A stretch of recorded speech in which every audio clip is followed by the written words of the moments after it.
Analisis isu global pandemi COVID-19 di Indonesia. Kami Angkatan 7 Kelompok 2, Latsar CPNS Kabupaten Garut, PPSDM Regional Bandung, Dini Ilmiati, Triwahyuni, Luciana Novitasari. Apa itu virus COVID-19? Virus corona adalah keluarga besar virus yang dapat menginfeksi burung dan mamalia termasuk manusia. Menurut WHO, virus ini menyebabkan penyakit mulai dari flu ringan hingga infeksi pernafasan yang lebih parah seperti MERS-CoV dan SARS-CoV. Virus corona bersifat zoonosis, artinya ia merupakan penyakit yang dapat ditularkan antara hewan dan manusia. Rabies, malaria merupakan contoh dari penyakit zoonosis yang ada. Begitu pula dengan MERS yang ditularkan dari unta ke manusia. Awal mula COVID-19 di Indonesia. Virus COVID-19 pertama kali ditemukan pada Desember 2019 di Wuhan, ibu kota provinsi Hubei, Cina, dan sejak itu menyebar secara global di seluruh dunia dan menyebabkan pandemi. Kasus positif COVID-19 di Indonesia pertama kali dideteksi pada tanggal 2 Maret 2020 ketika 2 orang terkonfirmasi tertular dari seorang warga negara Jepang. Pada tanggal 9 April 2020, pandemi sudah menyebar ke 34 provinsi dengan DKI Jakarta, Jawa Barat, dan Jawa Tengah sebagai provinsi paling tinggi terpapar virus corona di Indonesia. Organisasi WHO mendeklarasikan wabah coronavirus sebagai kesehatan masyarakat darurat internasional pada Januari 2020 dan pandemi pada 11 Maret 2020. Waspada virus corona. Penularan dari manusia ke manusia lewat cairan batuk, bersin, berjabat tangan. Virus ditularkan jika Anda menyentuh cairan orang terinfeksi, lalu menyentuh mata, hidung, mulut. Gejala-gejala, batuk, pilek, sakit tenggorokan, demam, sakit kepala, sesak nafas. Pencegahan coronavirus.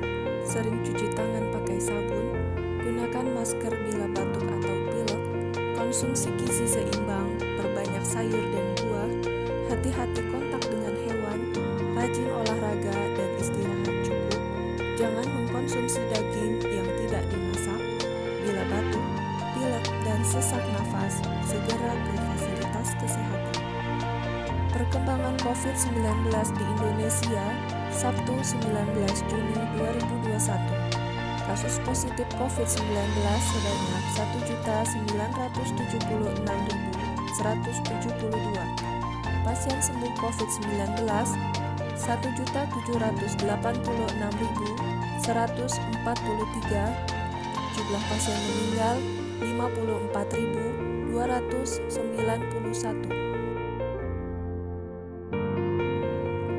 Kami mengambil 4 isu faktual COVID-19. Kurang tersedianya tempat isolasi COVID-19 di Kabupaten Garut, virus COVID-19 varian baru, vaksinasi COVID-19, program pembelajaran tatap muka kembali ditunda. Langkah-langkah analisis isu scan atau metode pentahelik, metode USG, Fishbone, SWOT. Analisis pentahelik. Pemerintah. Peraturan Presiden Nomor 82 Tahun 2020 tentang Komite Penanganan Coronavirus Disease 2019 dan Pemulihan Ekonomi Nasional. Peraturan Presiden Nomor 99 Tahun 2020 tentang pengadaan vaksin dan pelaksanaan vaksinasi dalam rangka penanggulangan pandemi coronavirus disease. Peraturan Bupati Garut Nomor 22 Tahun 2020 tentang pelaksanaan pembatasan sosial berskala besar dalam penanganan coronavirus disease 2019. Masyarakat melakukan anjuran pemerintah untuk melakukan protokol kesehatan 5M dan melakukan vaksinasi guna menekan persebaran virus COVID-19. Media massa menyebarkan informasi positif dan persuasif agar masyarakat mau mematuhi anjuran pemerintah untuk melaksanakan protokol kesehatan dan melakukan vaksinasi. Akademisi memberikan penjelasan kepada masyarakat akan bahaya penyebaran virus COVID-19.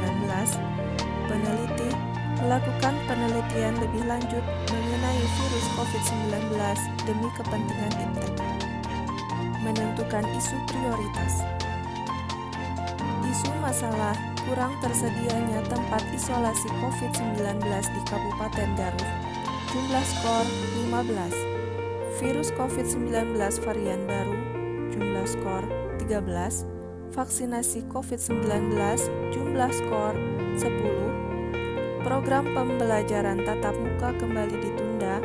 Jumlah skor 13. Maka jumlah skor terbanyak berada pada isu masalah kurang tersedianya tempat isolasi COVID-19 di Kabupaten Garut. Teknik analisis Fishbone, kurangnya tempat isolasi COVID-19 di Kabupaten Garut. Aspek lingkungan, masih banyak masyarakat yang tidak menggunakan masker keluar rumah. Banyak masyarakat melakukan kegiatan dengan berkerumun. Ada sebagian masyarakat yang menganggap COVID-19 adalah konspirasi. Penyebaran virus yang begitu cepat. Aspek sistem, minimnya jumlah tempat-tempat tidur di vaskes, kurangnya informasi kesehatan mengenai 5M dalam rangka mencegah penyebaran COVID-19, tidak dilakukannya triase di awal pelayanan. Aspek safety, isoman yang tidak efektif memaksa pasien terkonfirmasi COVID-19 keluar rumah, alat pelindung diri yang terbatas. Aspek skill, kurangnya pengetahuan tentang cara isolasi yang benar, kurangnya pengawasan pasien isoman menyebabkan klaster keluarga. Aspek tingkat 1. Analisis SWOT, kekuatan. Sudah dilaksanakan vaksinasi COVID-19 di kalangan nakes, guru, lansia, tokoh masyarakat. Diberlakukannya razia prokes di daerah oleh petugas yang berwajib untuk meminimalisir pelanggaran prokes. Telah dilakukan edukasi kesehatan via media cetak maupun elektronik. Kelemahan, kurangnya jumlah kapasitas tempat tidur ruang isolasi COVID-19, terbatasnya BHP termasuk APD, kurangnya jumlah nakes di beberapa vaskes, alat kesehatan yang menunjang perawatan pasien isolasi COVID masih kurangnya pengawasan pasien isoman. Peluang, adanya peraturan pemerintah pusat maupun daerah untuk melakukan pembatasan mobilisasi, adanya sanksi bagi pelanggar prokes, masyarakat lebih peduli terhadap kesehatan dan kebersihan. Ancaman, banyak tempat wisata dan tempat hiburan yang dibuka, menumpuknya sampah medis dan masker, sarana untuk menetapkan protokol kesehatan belum merata, rendahnya kesadaran masyarakat menggunakan masker. Alternatif strategi SO, memperkuat koordinasi antar pemerintah dengan perangkat daerah dalam hal penanganan COVID-19, serta mempertegas penerapan protokol kesehatan bagi setiap kecamatan dengan mengikuti Andilkan RW sebagai jaring pengaman antar warga. Diadakannya kader COVID tingkat RW agar terjalin komunikasi antara pihak kesehatan dan masyarakat.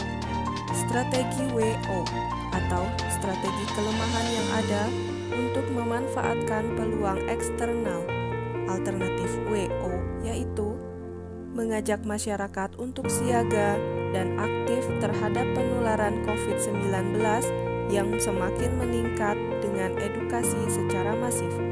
Pengajuan pengadaan bed, alat-alat penunjang lainnya untuk vaskes yang menyediakan pelayanan isolasi COVID.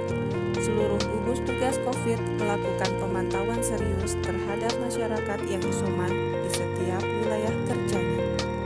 Strategi ST atau strategi ancaman adalah strategi untuk mengoptimalkan kekuatan internal yang dimiliki dalam mengantisipasi ancaman. Alternatif strategi yaitu tenaga kesehatan berkolaborasi dengan perangkat pengamanan untuk melakukan pengawasan di tempat-tempat wisata atau hiburan. Bagi tempat wisata atau tempat hiburan yang masih melanggar protokol kesehatan, diberi edukasi. Strategi WT atau strategi kelemahan ancaman adalah strategi meminimalkan kelemahan internal dan menghindari ancaman eksternal. Demikian pemaparan kami. Terima kasih.